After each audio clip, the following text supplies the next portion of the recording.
Yes, let's talk about Kenyan politics that are heating up so much, yeah? And every politician is aligning themselves, and every region is planning themselves. Now, the only region that hasn't shown and planned itself much better is the coastal region. And we say talk about the northeastern region, but the northeastern region we have the likes of Duale who are there. But let's talk about major regions that are pulls into masses when it comes to votes, or regions that decides who becomes the president. We're talking about Nyanza region that is currently divided. Nyanza region that is currently divided, especially after the death of Raila Amolo Odinga. The leaders that are remaining within Nyanza region are divided on what I'll call objectives, party objectives, and personal interests. Party objectives and personal interests. We have those leaders who are fronting more of personal interests than party interests. And with that, we have other leaders who are fronting more party interests and more than personal interest. They are people-centered. Those who are positioning or fronting party interests are more of people-centered than individual-centered. Like they don't want anything for themselves, but they want something for the people. And those who are fronting their personal interests are more for themselves than for the people. The two divides are creating a havoc within Nyanza. But again, we've had had some leaders calling for a ceasefire in that area. We've had Mbadi calling for a ceasefire and unity within the party. This is after them declaring publicly that they are joining UDA and they're supporting the UDA government even in 2027. Then we had another fraction of Babu, Orengo, Owino Dinga, yeah, those are the most vocal people who decided not to support and publicly say we are not going to support, but we are going to do 1, 2, 3.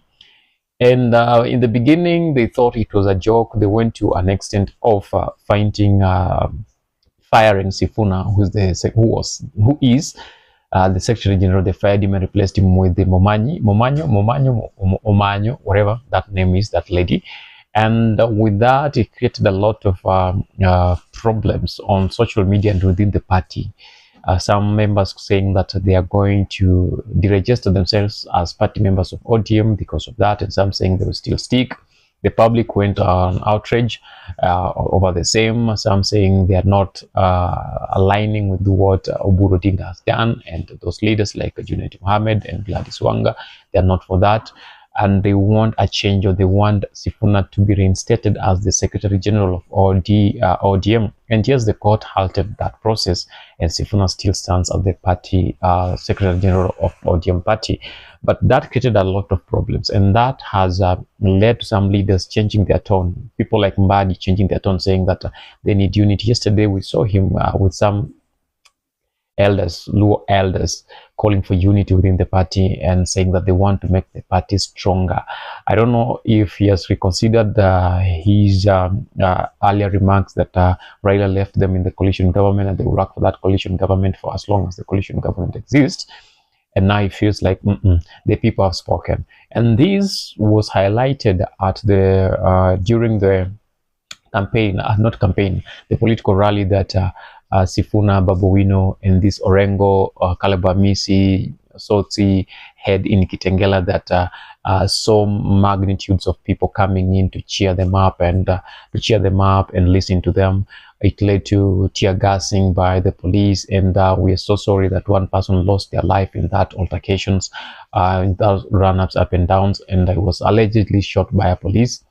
And that one sent a statement to these people. We are not just people, but we have a pool. So if you guys are going to UDA with the name ODM, we have the ODM members with us. So the ODM members remain with the likes of Akina Sifuna, but Akina Mbadi are going to UDA coalition, to have a coalition with UDA with just the name of ODM, but no members. But what UDA needs is the members. And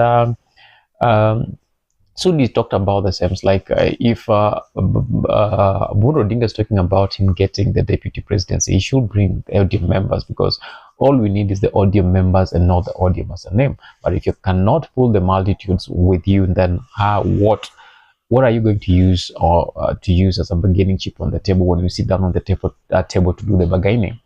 So that one has sent a lot of harm. And then they're planning another meeting in Kakamega. That is this February, is it 21st, 22nd, February, 23rd February, that is in Kakamega. Another meeting that I'm believing will see very many people again coming in to support Sifuna and support Babu. We know multitudes of people coming in to support Sifuna and Babu on the same. So with that, with that shift, the Luo nation is not that strong. The Luhya nation is trying to find its foot, not in Musalia Mudavadi, who has always been there, but he has done nothing and helped nothing to help the Luhya people at all.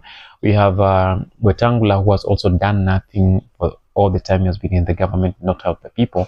And now that the Luhya people are finding a reason to stand behind Sifuna and what is the name of this governor, Dantembea, to find a footing and support Sifuna and Natembea in their call, and that is Wamalwa Kijana. So that one is strong. Let's talk about the mountain tribe, the mountain peninsula. There is the Kikuyu, the Mlima people. They're also finding a reason to stand before that is Gachagua, and there are part of them that are standing before that is Uhuru. So for them, once they stand stronger, they will command votes on that area. Sifuna commands the votes within Western, and then Babu Owino commands the votes. Babu Owino and Orengo commands and Owino Odinga commands the vote within Nyanza region. Then we go to the coast. Muhammad Ali is also standing on the other end, that's a force to be reckoned, a force to be followed along the coastal region. So if all these people stand strong, then now we have Kalonzo Musyoka, who's also standing for the Kamba people. If all these people solidify their influence among their people, then it will be a very hard game. For William Samoei Ruto to penetrate in them and get the force in this area. So I think William Ruto needs to play smart, and these people needs to play much smarter. These tribal chiefs need to play much smarter to make sure that everything that they are saying and they're doing is aligned with what people really want, and that will assure them of a better bargaining power when it comes to 2027. If these people retreat to give their people a reason to why they should be followed, the Kamba people have had Kalonzo Musyoka has had all this time enjoying the leadership, the support of the Kamba people. Whether he wins or not, the Kamba people have always been supporting. Wherever he goes, they have always been supporting him. So with that one, we have so much sure. The only problem that we have is among the Luo people now that Raila Amolo Odinga is not there. Will the Luo people entrust and themselves to the leadership of Babu, Owino Odinga, and Orengo, and say, in the same way we supported Babu, the same way we're going to support you to the end? And will the Luhya people entrust themselves with the leadership of Sifuna and Natembe and say, we've never had this unity before, but for now we are standing in as a block and we are going to vote as a block, and the vote is going to no one else but to our own? If they do that, then that would be the greatest thing that Sifuna would have gained, and that we will have a say, and some of these deliverables, some of these goods will also come to Western area.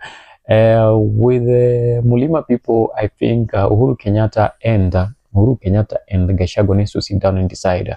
We have a common enemy, and for us to defeat the common enemy, we need to work together. So now it's not just you, it's not just me, it's us working together for the common of the people of Mulima.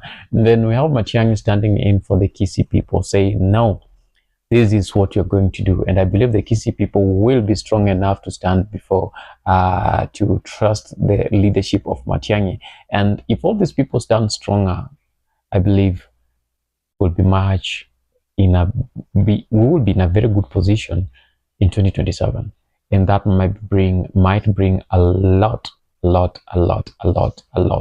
the table to determine whether President William Samoei Ruto gets into power for the second time or not. But history has it So there's no any Kenyan president who has served for one term as a president. Most of them are served for 2 terms.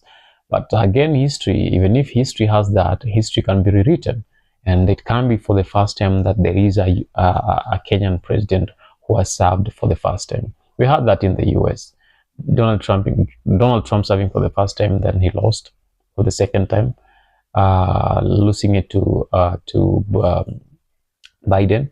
Biden serving for the first time, the Democrats serving for the first time. Again, they lost it to the Republicans, to Donald Trump. So history can be rewritten and anything can happen. And that is what we are hoping to see, what will really happen when it comes to 2027 general elections. But so far, we've seen the UDA party toning down